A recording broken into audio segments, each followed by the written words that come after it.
The White House is coming for our internets now, establishing a task force aimed at stopping online harassment. And I think this might have something to do with our channel and Jerry Nadler, and the fact that we make a lot of fun of him for waddling around Congress with 35 pounds of excrement in his diaper. And what happens now if this task force says you can't do that anymore? Because that is harassment towards a very highly respected member of Congress. Well, we could be in big trouble. That means we better learn what they're talking about. You can see the White House posted this on June 16th, telling us this is a presidential action. And I'm sure Joe Biden was really involved in this. But here it is. It comes out right out of the press briefing room. And they tell us that this is a memo for the heads of executive departments and agencies. And so, of course, if you don't know, I am a criminal defense attorney. Hello, my name is Robert Govea, criminal defense lawyer in Scottsdale, Arizona.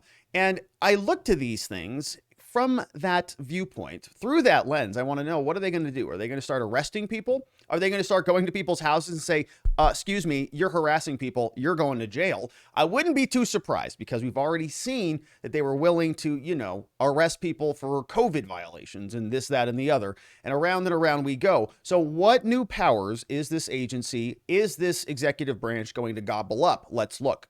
It tells us, by the authority vested in me as president, by the Constitution, yeah, right, the laws of the United States, and in order to improve efforts to prevent, and here it is, address online harassment and abuse, it is hereby ordered as followed. Here's the policy. Technology platforms and social media, it says, can be vital tools for building a community and for civic participation and so on. But the scale, the reach, the amplification effects of technology platforms have exacerbated gender-based violence, particularly through online harassment and abuse.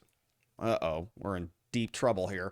Online harassment and abuse included a broad array of harmful and sometimes illegal behaviors that are perpetrated through the use of technology. Women, adolescent girls, LGBTQ, XBI, Alliadocious, and others who may be additionally targeted because of their race, ethnicity, religion, and other factors can experience more severe harms from online harassment and abuse. So it's like hate speech, online harassment. It's just amazing. Online harassment and abuse take many forms, including the non-consensual distribution of intimate digital images. Okay, but is that particular? That happens to everybody, right? It happens to everybody. Okay. Cyber stalking, sextortion, doxing, malicious deepfakes, gendered disinformation. Don't really know what that one is. Certain R's and death threats, the recruitment and exploitation, various forms of technology. Like, this is all criminal already. We already have a Department of Justice. We already have the FBI. We already have local law enforcement. We already have a million different task force and billions of dollars devoted to our so-called intelligence agencies to do all of this. So what is this for? In the United States, 1 in 3 women under the age of 35 reports having been harassed online. That's it? That's it? Oh, wow. Okay. Well, that seems low to me. Over half LGBTQI individuals, it's like if you post anything on the internet, somebody harasses you, don't they? Okay. Here it says that severe online abuse, including harassment, globally, half of girls report that they are more likely to be harassed through social media than on the street. Again, shocking. Wow. You're kidding me. People behind their keyboards say things that they would not say to your face. Wow. I'm glad we have a task force for this. My gosh. Okay. In the United States and around the world, women and LGBTQI plus political leaders, public figures, activists, and other journalists are especially targeted by sexualized forms of online harassment and abuse, undermining their ability to exercise human rights and participate in democracy and governance and civic life. So oh my gosh. Look, this is scary, man. If you're libs of TikTok right now, if you're one of these Twitter accounts right now that is dunking on the drag shows taking place in kindergarten classes, well, you might be somebody who falls directly in this category, right? In the United States and around the world, leaders, public figures, activists, journalists are targeted by harassment. That's libs of TikTok. You're talking about libs of TikTok right there. Right there. And that is, she actually is the purveyor of that brilliant Twitter account, which you should check out, is the person who is actually just retweeting their own content. It's not even saying almost anything. It's just retweeting and reboosting content from those communities. That account has had, been banned and not banned, and they're showing people from certain political dispositions posting messages on TikTok, communicating about what they're teaching kids in their classroom, saying, I read this book. And you open the book up and you're going, how old were those kids? What? Wow. But this is all on that topic. In fact, recording this video, the FBI might be on their way right here, right now. I don't know. We'll have to wait and see. We'll have to stick around to the end. It continues. Online abuse and harassment, which aim to preclude women from political decision-making about their own lives and their communities and undermine the functioning of democracy. So it's just like, oh my gosh, the poor women out there. All the poor women, this audience is about 90% male. So all 10 of you females who listen to the show and listen to this content. I know there's a lot of you, but the metrics don't tell me that. Anyways, the point here, gentlemen, we have to protect the women out there because they can't protect themselves. If they get a bad comment or somebody dunks on them on the internet, they can no longer function in democracy, according to Joe Biden and the White House. Because if they get harassed, their political decision-making ability about their own lives, right out the window.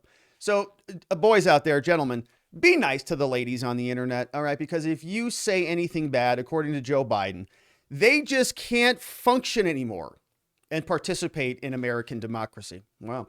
Okay, growing evidence also demonstrates that online radicalization, oh great, can be linked to gender-based violence, which, along other forms of abuse and harassment, spans the digital and physical realms. Online harassment and abuse can result in a range of dire consequences from victims, from psychological distress and self-censorship. What are they talking about? We have actual censorship. Oh my gosh, to economic losses. Do you know how many times I've wanted to talk about certain things that we can't talk about? You want to talk about self-censorship? Oh gosh. Disruptions to education, increased self-harm, suicide, homicide, and other forms of physical and sexual violence. Further, digital technologies are often used in concert with other forms of abuse and harassment, underscoring the urgency of addressing the interplay of in-person and online harms. More research is needed to fully understand the nature, the magnitude, the cost of these harms, and ways to address them in the United States. How do we stop people from exercising speech that is, in their eyes, harmful, that is marginalizing these other communities, that are damaging to their participations? It's online harassment. If you don't like somebody's comment, or if you post a triggering phrase, oh my gosh, you may be somebody who is literally interfering with democracy. Literally, from their own stinking release. Therefore, says the person writing this for Joe Biden, I am directing the director of the White House Gender Policy Council and the assistant to the president for national security affairs to lead an interagency effort, that means all of them, to address online harassment and abuse specifically focused on technology-facilitated gender-based violence, and to develop concrete recommendations to improve prevention, response, and protection efforts through programs in the U.S. and globally. And I guess if you oppose this, look, I am not in favor of violence against women, but I guess if you oppose this, maybe you are. So I don't know. Here it says section 2, the establishment. This is all coming out of the White House. And look who's involved, everybody. The director of the White House Gender Policy Council, along with National Security Affairs, all agree they're going to be the co-chairs of this task force. In addition, they're also going to have members from Secretary of State, Secretary of Defense, Attorney General, Commerce, Health and Human Services, which houses the CDC, Education, Veterans Affairs, DHS, your Homeland Security Safety personnel, Office of Science and Technology, Assistant to the President, Domestic Policy Council, Economic Policy Council, Administration for International Development, the Council, lawyers to the President and Vice President, and the heads of everybody else in the stinking government. So along with the FBI, DOJ, domestic violent extremism, homegrown violent extremism, investigatory groups. We also have an online harassment force. A member of the task force may designate other people. The mission of the task force is to work across executive departments and agencies to assess and address. Okay, so it's not just like a research investigatory task force. It's also to address it, right? And that's what I'm looking for. Is this just like a government committee that Joe Biden's going to throw some money at, and they're going to bring this in front of the American people, before the next election and say, we care about women. We care about LGBTQI+. We care about all different groups that they cobble together every election season in order to win. Well, I don't know.